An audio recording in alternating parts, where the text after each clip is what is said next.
What's up, guys? It's Graham here. I'm making a weekly video. I'm thinking about making videos each week in this format to answer your questions that you gave me on Sunday.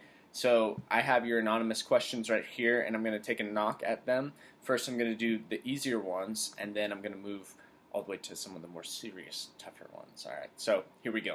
Speed round for the easier ones. How old are you? I am 23.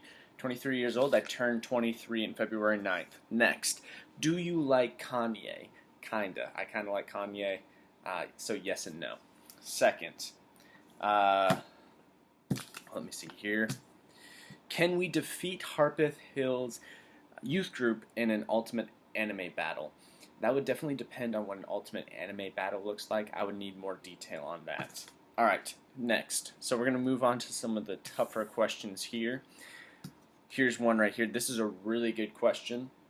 I'm sure this might apply to many of you and has applied to me before.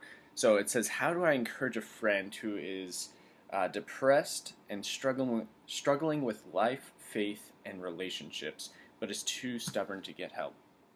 First off, I want to say that everyone you know needs to be connected. Every human being needs intimacy. Some people are going to have a harder time being vulnerable than others, but everyone that is a human being that is walking on 2 feet and that breathes air needs intimacy, needs friends. This person needs you to be their friend. But this is tough because sometimes difficult friends pull you into places where you know you shouldn't go. And this kind of goes back to the spiritual compass thing we talked about on Sunday. You need to be light and salt, as Jesus says. You need to stay true to who you are. Being a Christian friend to someone is worth more than silver and gold.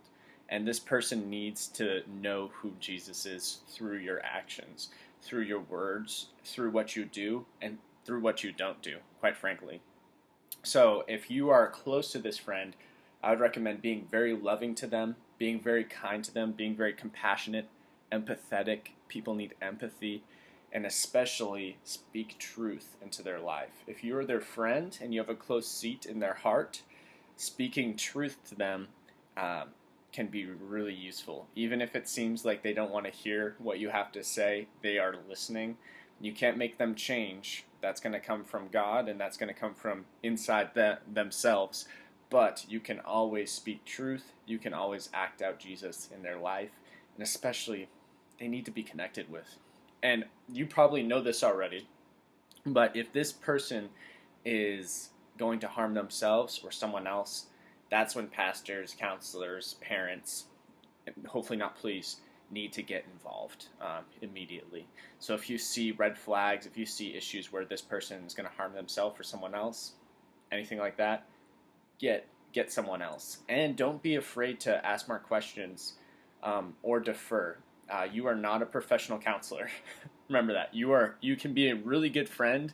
You are not a professional counselor, and that is not a burden that you need to bear. But love that person. Great question. Next, I'm going to try and double dip a little bit on these last two questions. The first is, why do you think Christianity is real over other religions? So when I was 13 years old, I asked a very similar question before I became a Christian. I wanted to know, is Christianity real? Is it better than everything else? Is it more valid than Judaism, Islam, Buddhism, atheism, Hindu? So I was, as best as I could, I was 13 years old, I started researching and looking into different faiths, different religions. And the biggest thing for me that stood out about Christianity is who Jesus is. Jesus is unlike anyone else you will ever see in history. And so I was looking at Jesus' teachings to the gospel, and this time I was reading them. I've heard a lot of them before, but this time I was reading them for myself, and I was reading them with much more of a critical lens. So I was reading through all the red letters in the gospel, and I was reading them, and I just couldn't find a fault in who Jesus was. He was perfect as far as the gospels portrayed. But then I was like, okay, the gospels are portraying a certain image of Jesus, but what does history tell about Jesus? Is Jesus a historical figure? Is history portray a different lens of who he is? And I looked at that too, and history, as far as we know, there are other writings, a few other writings of Jesus mentioning him. Jesus is a historically valid person. Um, he is definitely a person who lived in that day and age. And the earliest manuscripts we have about Jesus are 40, 50 years after his death, which is actually really good. Some people, he's more historically valid than Alexander the Great, Buddha. Buddha, 500 years after Buddha's death, is the first real writings, valid writings we have of him. And a lot of Roman emperors, they don't have great documentation about them either. So as far as we can tell, there's a great documentary that goes through this in much more depth. It's called The Case for Christ. It's also a book by Lee Strobel. I definitely recommend looking at that. Has a lot of good evidence for Jesus and his existence. And yeah, I think Jesus just makes Christianity stick out among the rest. There are a lot of other things too, as far as the way we practice our belief and what we actually believe in, that I really love about Christianity, but I'm going to stick to Jesus on this short video. The next question is, what is proof? What proof is there for God's existence? Now, this is a really difficult question to answer because as far as scientific proof or mathematical proof, you're not going to find proof that's like, you're not going to find a cell that has God's signature written on the cell. You're not going to find a mathematical formula that spells out Yahweh in it or Jesus in it. So we don't necessarily have any quote-unquote proofs as far as science or math goes, but we have a lot of arguments, philosophical, mathematical, scientific arguments that make a case for God's existence. And that is a different story. Also, when you just look around you and you see the world, I think a huge case for God's existence for me is going hiking and being out in nature and just being awestruck by the beauty of the world. I think another big one that everyone has is your personal experience. What is your personal experience with God? How has God impacted your life? One of my favorite books, it's called Seeking Allah and Finding Jesus.